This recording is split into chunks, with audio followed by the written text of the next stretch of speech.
Pemerintah memprediksi akan terjadi lonjakan kasus varian Omikron COVID-19 pada pertengahan Februari 2022 mendatang. Di sisi lain, Jakarta bakal menjadi medan perang pertama Indonesia melawan COVID-19 varian Omikron. Hal ini seiring terjadi lonjakan kasus COVID-19 yang sangat signifikan dalam sepekan terakhir.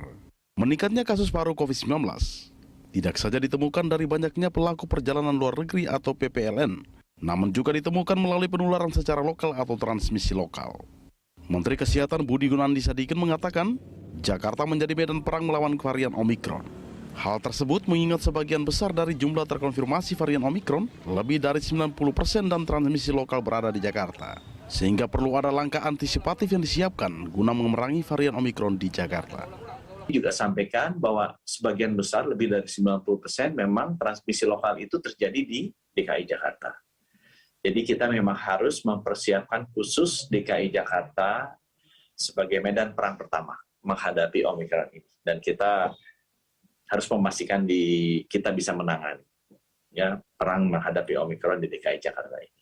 Beberapa hal yang tadi menjadi arahan Bapak Presiden adalah dipastikan walaupun kita tidak usah panik tapi harus hati-hati dan waspada. Prokes di Jakarta harus ditingkatkan. Penggunaan peduli lindungi juga harus diperketat, testing, tracing, dan isolasi terpusatnya harus kembali ditingkatkan, dianjurkan untuk tidak berkerumun, ya, dan tidak mobilitasnya terlampau banyak. Jalankan saja yang normal yang sekarang sudah dijalankan, tapi hindari kerumunan. Kalau disarankan tidak usah ke luar negeri, kalau tidak perlu perjalanan luar kota pun kita kurangi, kalau bisa lakukan dengan Zoom, karena itu nanti akan mengurangi laju penularan dari Omikron yang akan naik sangat tinggi dan sangat cepat di DKI Jabodetabek dalam beberapa minggu ke depan ini.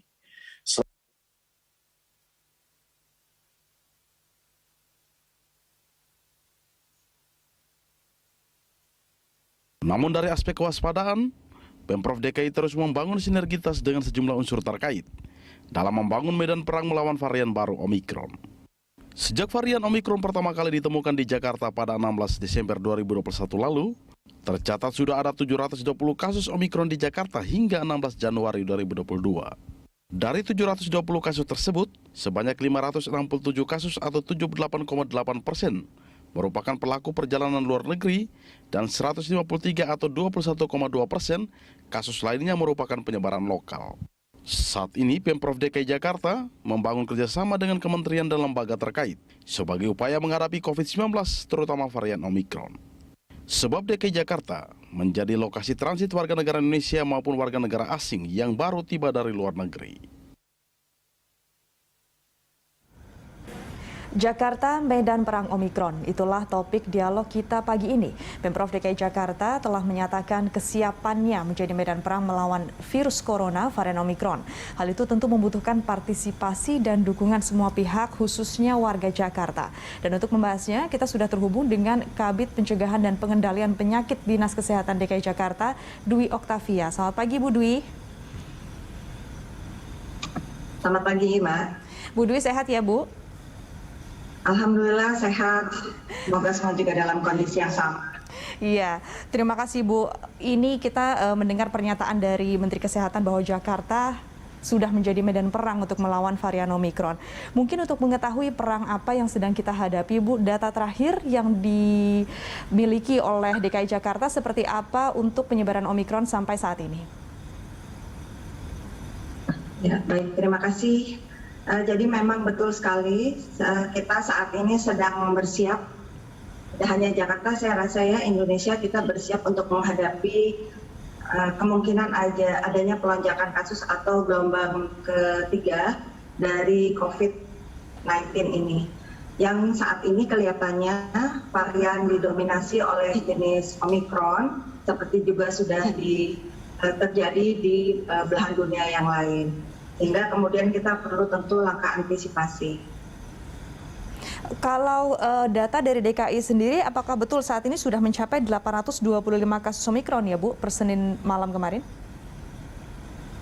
Iya betul sekali, jadi kita sudah mengidentifikasi dari kasus COVID yang ada, 852 diantaranya adalah varian Omikron. Omikron ini 70% pada PPLN dan 30%-nya pada kasus lokal. Nah, dengan data seperti ini dan dengan prediksi bahwa nantinya akan ada lonjakan kasus Omikron di Indonesia per Februari, seperti apa strategi yang sudah disiapkan Pemprov DKI untuk menghadapi hal ini? Jadi seperti kita sudah punya pengalaman dengan COVID-19 sejak 2 tahun belakangan, langkah yang akan dilakukan dan sudah dilakukan tentu harus bekerja sama antara pemerintah, kemudian juga dengan masyarakat atau warganya sendiri. Dari sisi pemerintah kita akan menyiapkan sesuai dengan area 3T, artinya kita akan menyiapkan kapasitas testing yang kita jaga. Sejauh ini testing kita di dalam 1 minggu terakhir kurang lebih bisa di angka 107.000 tes. Berarti itu kurang lebih setara dengan 10 kali minimal tes yang dipersyaratkan WHO. Berarti kapasitas tes kita, alhamdulillah sejauh ini kita bisa jaga dengan cukup baik, dengan jumlah tes yang bisa mewakili gambaran dari situasi yang ada di masyarakat sebenarnya. Kemudian dari sisi T yang kedua yaitu tracing, jadi kita mempertahankan kapasitas tracing agar setiap kasus bisa diidentifikasi kontak eratnya, kemudian kita tindak lanjuti dengan swab PCR untuk memastikan adanya penularan yang berkelanjutan atau tidak.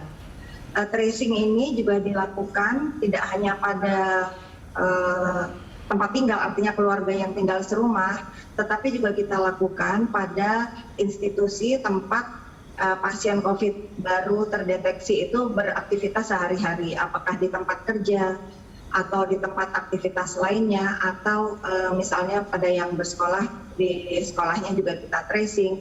Jadi kita lakukan tracing secara masif untuk memutus rantai penularan segera. Yang ketiga, treatment termasuk isolasi. Jadi kita menyiapkan tempat isolasi karena kita tahu Omikron ini mudah menular, sehingga kita harapkan pada saat kita menemukan kasus COVID, tanpa kita harus menunggu hasil pemeriksaan variannya, tetapi kita pastikan bahwa pasien dapat menjalani isolasi dengan baik.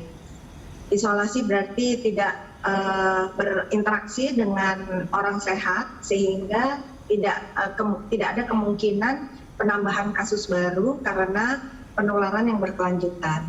Termasuk juga penyiapan kamar rawat di rumah sakit. Jadi kita mempunyai 193 rumah sakit di DKI Jakarta dan 104 diantaranya menerima atau memberikan perawatan pada pasien COVID, dan tentu saja kapasitas tempat tidur di rumah sakit ini kita tingkatkan, kita sesuaikan dengan kebutuhan supaya setiap pasien COVID yang membutuhkan perawatan, berarti yang masuk dalam gejala sedang dan berat terutama, dapat menjalani perawatan. Dan tentu kita berharap vaksinasi yang dilakukan secara gencar masif termasuk vaksinasi booster juga menjadi salah satu senjata perang kita untuk meningkatkan antibodi dari masyarakat yang ada di Jakarta dan sekitarnya agar bisa melawan COVID ini, dan kemudian kalau memang terjadi penularan kita bisa kurangi kasus-kasus yang berat yang berakibat fatal.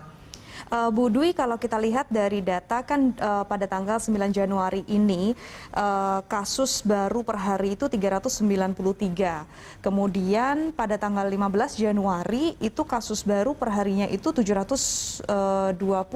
Lonjakannya ini cukup signifikan seperti itu. Artinya apakah ada pola pengendalian yang sudah berlangsung tetapi dinilai mungkin belum optimal atau belum efektif? Seperti apa mungkin dari DKI Jakarta ini melihat reviewnya seperti itu dari pola pengendalian yang sudah dilaksanakan? Jadi kasus COVID ini karena bersumber dari pelaku perjalanan luar negeri dan kasus lokal, dan pada kedua grup tadi sama-sama terjadi peningkatan, berarti penanggulangan bisa dilakukan juga harus pada dua kelompok tadi. Memang agak berbeda upaya penanggulangan karena pada kasus PPLN maka kekuatan kita untuk mencegah penularan berkelanjutan adalah pada pelaksanaan karantina yang baik. Berarti ini juga dibutuhkan kesadaran dari para pelaku perjalanan luar negeri yang baru kembali ke Indonesia untuk menjalani karantina selama 7 hari kebijakan saat ini, sehingga kita bisa benar-benar putus kemungkinan adanya varian Omikron atau kasus COVID tambahan yang masuk ke Indonesia dan kemudian mempercepat penularan lokal. Di satu sisi adanya juga peningkatan kasus lokal tentu harus dibarengi dengan tadi upaya penanggulangan yang tidak hanya bersandar pada upaya 3T dan vaksinasi, tetapi juga harus dilakukan pengetatan protokol kesehatan dari masyarakat. Jadi kita harus sama-sama sadari bahwa COVID-nya masih ada dan kita sudah jalani 2 tahun dalam pola kadang meningkat, terjadi peningkatan yang kemudian turun kembali, dan pada saat ini kita menghadapi potensi terjadi peningkatan, sehingga kembali kewajiban atau ketaatan untuk memakai masker pada seluruh masyarakat, kemudian juga menjaga jarak, kemudian mencuci tangan, mengurangi mobilitas, kemudian mengurangi makan bersama atau tidak makan bersama, dan memperhatikan ventilasi ruangan tempat kita beraktivitas itu menjadi sangat penting untuk meminimalisir risiko penularan. Bu. Jadi kampanye untuk perilaku pencegahan COVID ini tentu perlu dilakukan terus-menerus oleh semua pihak. Ya, Bu Dwi tadi Anda mengatakan bahwa ada 2 kelompok atau jalur penularan ya, baik itu dari pelaku perjalanan luar negeri dan dari transmisi lokal. Kalau yang dari luar negeri ini kita melihat bahwa Jakarta memang menjadi pintu masuk atau gerbang utama kalau orang melakukan perjalanan luar negeri. Apakah saat ini ada evaluasi untuk mengubah skema khusus yang atau menyiapkan sebuah skema khusus untuk memperketat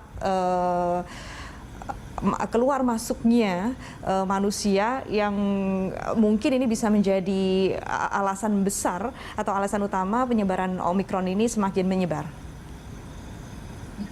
Baik, jadi untuk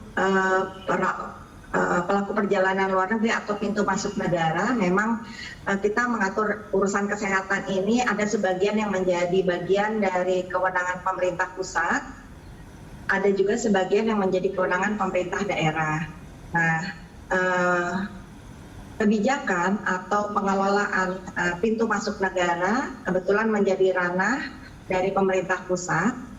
Jadi kebijakan saat ini bahwa tidak ada pembatasan dari asal negara untuk masuk ke Indonesia, dan kemudian kebijakan karantina yang saat ini menjadi 7 hari, itu kita akan mengikuti kebijakan yang berkembang, dan tentu saja kami akan mensubmit atau memberikan masukan sesuai data-data yang kita miliki kepada pemerintah pusat, sehingga ada sinkronisasi upaya penanggulangan baik di pintu masuk negara maupun di lokal di wilayah Provinsi DKI Jakarta dalam hal ini.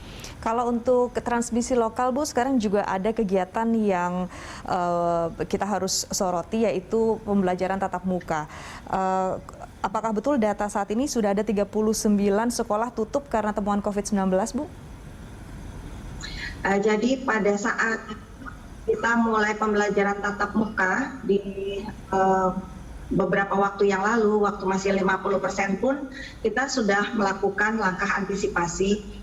Tidak hanya Dinas Kesehatan, tapi kami bersinergi dengan Dinas Pendidikan, kemudian juga Kanwil Agama, karena sebagian sekolah yang berbasis keagamaan ada di bawah naungan Kementerian Agama. Bagaimana kita bisa menciptakan lingkungan sekolah yang aman dari risiko penularan COVID. Sehingga kita melakukan langkah antisipasi, antara lain melakukan active case finding. Active case finding artinya kita melakukan secara berkala pada sebagian sekolah yang sudah memulai proses pembelajaran tatap muka. Saat ini kebetulan bisa dikatakan 100% sekolah sudah memulai pembelajaran tatap muka secara penuh, yang kita lakukan sampling pada siswa dan pada tenaga pendidik dan kependidikan yang ada di lingkungan sekolah untuk kita bisa memotret secara cepat adanya risiko penularan COVID pada komunitas sekolah. sehingga kita kemudian bisa menindaklanjuti dengan upaya penanggulangan atau pencegahan, apakah memberikan masukan tentang perbaikan prokes atau tentang pelaksanaan kepatuhan yang lainnya. Kemudian pada saat ada kasus, baik itu kasus yang bersumber di perkantoran atau di keluarga, maka kita akan melakukan tracing, sehingga sangat mungkin juga bagian dari peserta tracing adalah anggota keluarga yang menjadi siswa sekolah, yang kebetulan dalam usia pendidikan sehingga kemudian punya risiko penularan dan harus melakukan isolasi juga. Jumlah sekolah yang dilakukan penutupan sementara memang mengikuti kebijakan yang sudah disepakati sesuai dengan SKB 4 Menteri dan juga sudah dilakukan selama ini dalam rangka memutus rantai penularan. Jadi kita tidak melihat adanya penutupan sekolah sementara pada saat terjadi temuan kasus sebagai sebuah bentuk punishment, bukan, tapi itu merupakan upaya kita untuk memutus rantai penularan dan kesempatan kita melakukan tracing pada komunitas sekolah yang berisiko untuk bisa kemungkinan tertular. Jadi pada saat ada penghentian sementara proses pembelajaran pada suatu sekolah akan dijalankan selama beberapa hari untuk kita tadi melakukan tracing secara masif di komunitas sekolah, kemudian melakukan desinfeksi ruangan, kemudian juga melakukan monitoring lebih lanjut pada komunitas sekolah sehingga pada saat beberapa hari setelah sekolah bisa dimulai kembali maka relatif risiko penularan sudah tidak ada dan kita bisa melakukan proses pembelajaran tatap muka secara aman, diharapkan demikian, dan tentu dengan menjaga protokol kesehatan di komunitas sekolah. Baik, Bu Dwi, kita akan melanjutkan dialog ini usai jeda. Pemirsa tetaplah bersama kami di Good Morning Jakarta.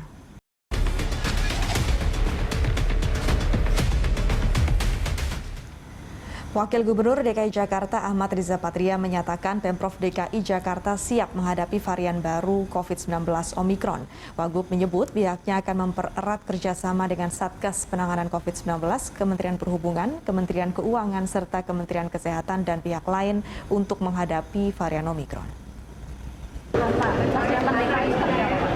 Ya tentu DKI Jakarta sebagai ibu kota ya, tempat transit dari warga negara asing, warga negara Indonesia yang datang dari luar negeri tentu punya potensi ya terpaparnya Omikron ya, karena kita tahu Omikron datang dari negara-negara luar.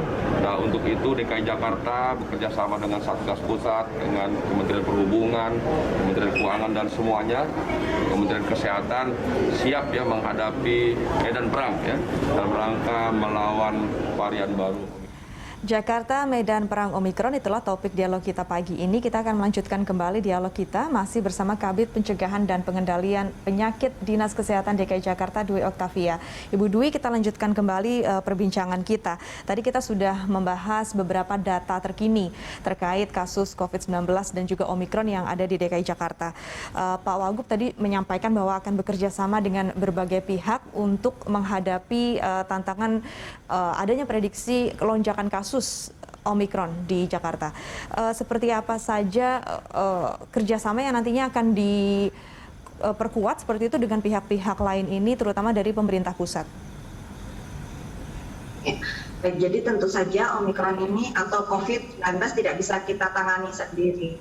Dari selama ini kita selalu mengupayakan kerjasama sesuai dengan konsep kolaborasi pentahelix. Jadi unsur pemerintah, kemudian sektor swasta atau pihak pengusaha dan sebagainya, kemudian akademisi yang selalu kita libatkan, kita dengar hasil kajiannya sehingga menjadi masukan dalam kebijakan-kebijakan menyesuaikan dengan dinamika penularan. Kemudian juga dari unsur masyarakat itu sendiri melalui berbagai ormas juga yang ikut terlibat, dan tentu media berperan sangat besar untuk bersama-sama kita menciptakan perilaku masyarakat yang mengetahui atau paham dan mencegah penularan COVID ini. Di dalam komponen pemerintah sendiri kita juga mengusung 4 pilar, berarti pemerintah pusat, pemerintah daerah, kemudian ada dari jajaran TNI, Polri, dan juga dari sisi kejaksaan dan instansi lain yang terlibat dalam upaya penanggulangan ini mempunyai masing-masing peran yang besar dan bisa mempengaruhi baik dari sisi kebijakan, kemudian membentuk perilaku, menjaga ketaatan protokol kesehatan, penerapannya pada masyarakat, kemudian juga di institusi atau di institusi yang banyak diakses oleh masyarakat, ya, tempat-tempat umum dan sebagainya. Jadi penguatan dari setiap unsur kolaborasi pentahelix telah terbukti menjadi kekuatan kita untuk menanggulangi COVID, dan ke depan karena COVID ini masih ada dan kolaborasi ini terus tidak pernah kita tinggalkan, jadi kita selalu bersama-sama akan kita dorong selalu untuk upaya penanggulangan COVID termasuk Omikron, dan juga kemungkinan adanya antisipasi wabah yang lain yang kemungkinan terjadi di kemudian hari. Bu Dwi, tadi Anda menyatakan bahwa perlu adanya perilaku masyarakat yang sadar bahwa pandemi ini masih ada dan kita masih tetap harus berhati-hati walaupun mungkin ada periode-periode yang kasusnya itu landai atau menurun seperti itu. Dari evaluasi Anda, apakah memang saat ini mungkin masyarakat secara umum sudah mulai kendur dalam protokol kesehatan atau seperti apa, Bu? Ya, karena 2 tahun kita menghadapi COVID, ya,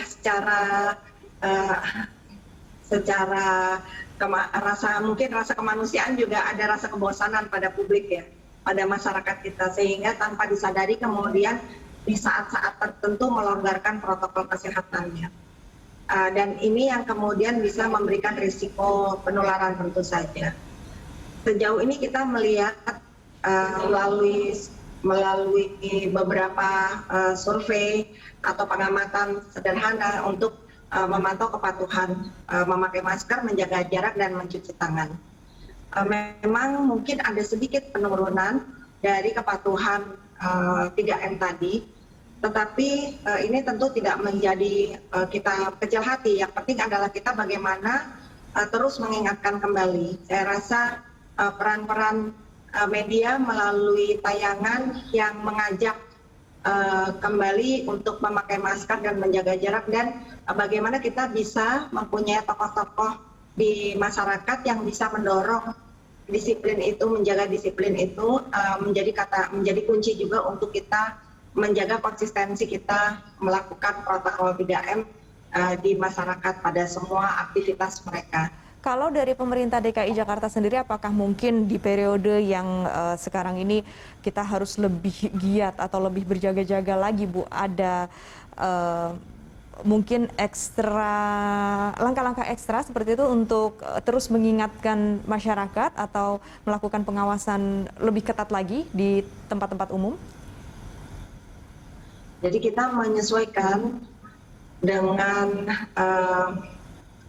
level PPKM untuk aktivitas masyarakat pengaturan aktivitas masyarakat.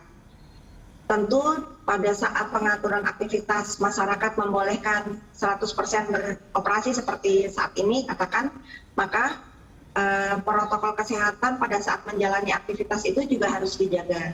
Sehingga semua pengelola tempat publik, sebagaimana juga sudah kita amanatkan dalam Perda tentang penanggulangan COVID di Jakarta, harus mengupayakan agar protokol atau disiplin itu terjadi. Termasuk mulai dari pintu masuk tempat aktivitas seperti menggunakan aplikasi Peduli Lindungi yang harus kita scan. Kemudian bagaimana tempat publik tersebut, pengelola tempat publik tersebut bisa mengingatkan melalui tayangan di tayangan TV yang ada di lingkungan tempat publik atau di audio sistem komunikasi yang bisa di-share dan bisa didengar semua pengunjung, itu menjadi bagian-bagian yang harus dikerjakan. Pada waktu-waktu tertentu tidak tertutup kemungkinan kemudian dilakukan semacam peninjauan ke lapangan oleh Satgas COVID untuk memastikan protokol kesehatan dijalankan dengan baik. Jadi pengelolaan institusi perkantoran, institusi tempat publik lainnya, tempat olahraga, atau katakan misalnya di pusat perbelanjaan atau di tempat-tempat makan, itu menjadi kewajiban dari pengelola untuk memastikan bahwa mereka mempunyai sistem dan mengingatkan pengunjung yang datang untuk protokol 3M. Kalau jadi PPKM memang betul itu adalah keputusan pemerintah pusat, tapi kalau dari pengamatan Ibu atau dari evaluasi Ibu, apakah perlu adanya pengetatan kembali PPKM saat ini dalam periode ini untuk di DKI Jakarta? Karena angka berkembang, jadi tentu kita melakukan analisis secara harian, kemudian mingguan untuk bisa segera mengetahui adanya ancaman dari peningkatan kasus. Sehingga pada saat kita misalnya di kemudian hari harus melakukan pengetatan lebih, maka itu akan dilakukan dan itu akan berbasis data dan sesuai dengan peningkatan risiko yang kita lakukan analisisnya secara terus-menerus tadi. Kalau untuk saat ini seperti apa, Bu? Menurut Ibu, apakah memang ini sebuah periode yang butuh pengetatan lagi untuk membatasi mobilitas warga yang tampaknya mungkin kalau dari pengamatan saya sendiri yang setiap hari bekerja, PPKM level 2 mungkin tidak terlalu terasa dampaknya kalau hanya untuk melakukan kegiatan sehari-hari yang rutin? Ya, jadi saat ini yang paling penting adalah kita mengingatkan bersama keluarga, teman, dan orang-orang terdekat kita untuk waspada bahwa COVID masih ada sehingga lakukan protokol kesehatan dengan benar. Pada saat semua melakukan disiplin protokol kesehatan yang baik, maka kita akan bisa menghambat peningkatan kasus COVID ini termasuk Omikron di dalamnya. Sehingga saat ini tentu kembali protokol 3M yang dilakukan oleh masyarakat bersumber dari individu masing-masing menjadi kunci utama untuk kita melakukan upaya penanggulangan yang efektif. Bu Dwi, ini mungkin terakhir kita tadi belum sempat membahas mengenai vaksin. Mungkin catatan terakhir ini dari pemerintah DKI Jakarta, bagaimana capaian dan juga target vaksinasi vaksin saat ini di Jakarta yang mungkin bisa menjadi salah satu kunci untuk menekan penyebaran varian Omikron dan COVID-19 secara umum. Jadi vaksinasi di DKI Jakarta, alhamdulillah untuk jumlah orang yang sudah pernah vaksin dosis pertama di Jakarta sampai dengan saat ini ada di 12,3 juta orang. Kemudian 9,7 juta orang sudah melengkapi dosis keduanya. Dan alhamdulillah sejak 12 Januari kemarin kita bisa memulai vaksinasi booster pada masyarakat luas. Karena DKI sudah mempunyai cakupan vaksinasi pada kelompok umum dan kelompok lansia yang baik, lebih dari 70%, maka kita saat ini juga sudah diperbolehkan memberikan booster ini pada masyarakat lebih luas, sehingga kita tentu perlu segerakan. Jumlah orang yang sudah mendapat vaksinasi booster sampai dengan data kemarin malam, di luar kelompok tenaga kesehatan ada 29.000 orang. Nah, ini yang kita inginkan, setiap masyarakat yang berusia 18 tahun ke atas, yang sudah melengkapi vaksin dosis 2 lebih dari 6 bulan, dan sudah mempunyai elektronik tiket vaksin ketiga yang bisa dicek di aplikasi Peduli Lindungi, menunjukkan bahwa dia sudah dapat mengikuti vaksin booster, ini bisa segera. Kita menyiapkan tempat-tempat vaksinasi berbasis tempat vaksinasi yang statis, misalnya di fasilitas kesehatan, atau di tempat umum bersama dengan kolaborator. Jadi kita membuka sentra-sentra vaksin, didukung juga oleh unsur 4 pilar dan peran-peran organisasi masyarakat, organisasi asosiasi profesi atau himpunan-himpunan, atau termasuk pengusaha-pengusaha untuk membuka sentra-sentra vaksin yang bisa diakses oleh publik. Jadi kita ingin cepat meningkatkan cakupan vaksinasi booster ini agar semua masyarakat mempunyai level antibodi yang meningkat, yang bisa memperkecil risiko penularan COVID dan COVID berat. Baik, terima kasih Bu Dwi. Artinya dengan catatan tersebut mudah-mudahan ketat prokes ya Bu ya. Memang ini kunci dari segalanya dan juga mengurangi mobilitas serta vaksin ini digencarkan supaya kita semua punya imunitas yang baik. Terima kasih Bu Dwi atas waktunya pagi ini. Sehat selalu Bu. Terima kasih, sehat selalu.